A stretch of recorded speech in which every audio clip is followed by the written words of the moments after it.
Hapon sa inyong lahat mga boss, kumusta po kayo dyan? Samahan niyo po ako ating bisitahin ang ating ongoing project dito sa Bria Homes, Calamba, Barangay Bañadero, Calamba City mga boss, okay? So check natin yung ating ongoing dito mga boss.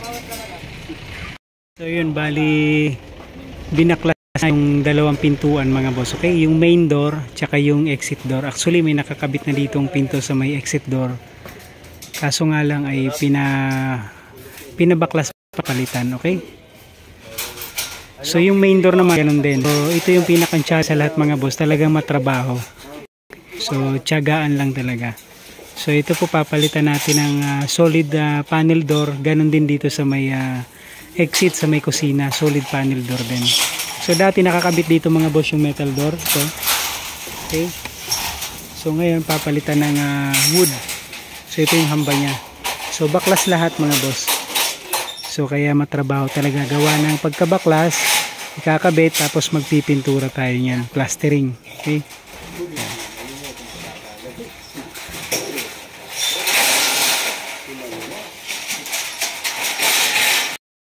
Check natin sa loob mga boss. So ito yung mga boss, baklas lahat pagka magpapalit ng pinto. Ayan, okay? So ito yung mga boss, yung panel door.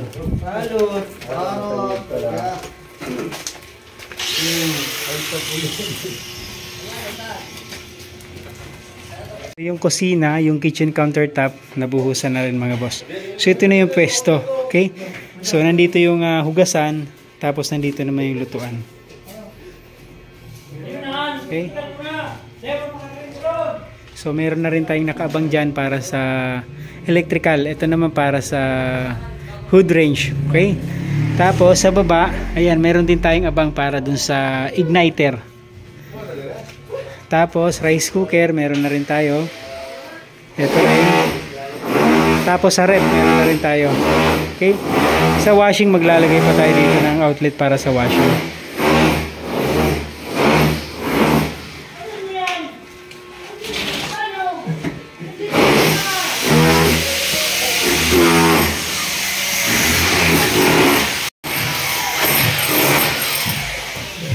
Ito naman yung sa electrical mga boss. So lahat ng electrical nito mga boss, bali pinalitan natin. So lahat ng electrical mga boss, ni-rewiring to. Okay? Gawa ng pagdating natin dito, nung na-turnover na, nawala na yung pati yung breaker. So kaya talagang doble trabaho. Okay? So doble-doble yung trabaho pagka ganito. So mahirap pa naman tiktikin to, gawa ng precast, matigas. Tapos ang daming bakal. Okay? Yan. So lahat tiniktik. Okay?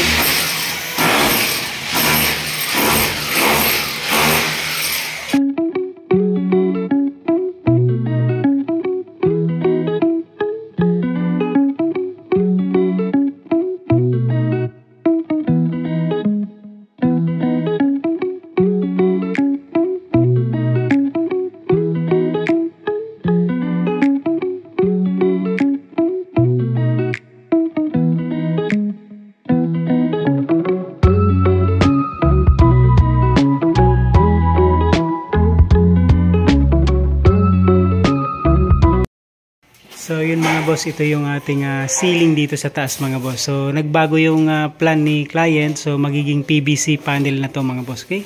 So kaya yung mapapansin mga boss, halos dikit-dikit na yung metal paring natin mga boss. So 1 foot by 1 foot na yung spacing nito para hindi siya magkaroon ng sag yung PVC panel mga boss. Kasi PVC meaning plastic siya. So pagka sobrang init mga boss, magsasag siya, kumbaga maglulundo. So kaya kailangan dikit-dikit yung ating support para mas intact siya. Okay? So matrabaho tsaka magastos nga lang sa materialis talaga. Ayan. So naka-install na lahat. Si Boss Jeff tsaka si Boss Berda naman yung in charge sa electrical tsaka sa ceiling. So ganun din yung sa baba mga boss, naka PVC ceiling din mga boss, okay? So check natin mga boss. Sa ngayon kasi una yung sa taas, tapos yung partition. So dadali natin yung pang partition baka sunod na araw. So nilagyan na rin natin ng insulation foam, single 10 mm yung thickness. Tapos i-need i-waterproofing to mga boss. Gawa nung nakarang bagyo, so marami tayong naging leak na nakita dito sa wall. Same time yung sa may roof naman, kailangan nating palitan yung dalawang part ng roof, tapos i-repaint na lang yung natitirang dalawa. So yung flashing tsaka gutter, possible palitan na rin natin.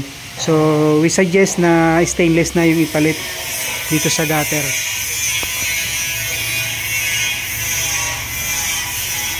So meron na rin siyang mga kalawang.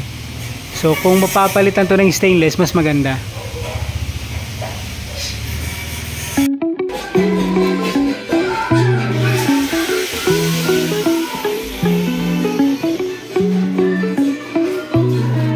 Ligrib, sigsag bagada.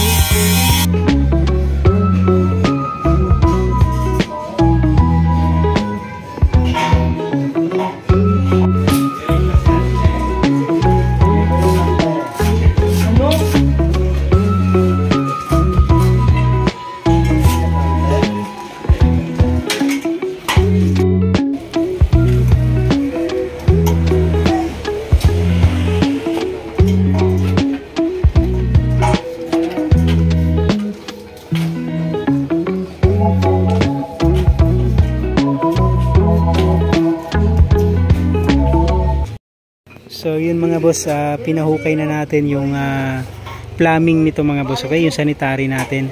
So from septic tank mga boss papunta dito sa culvert, so dapat meron siyang pipe. So meron naman siyang pipe, kaso nga lang mga boss, putol. So yan, so hindi nakakonect doon sa culvert.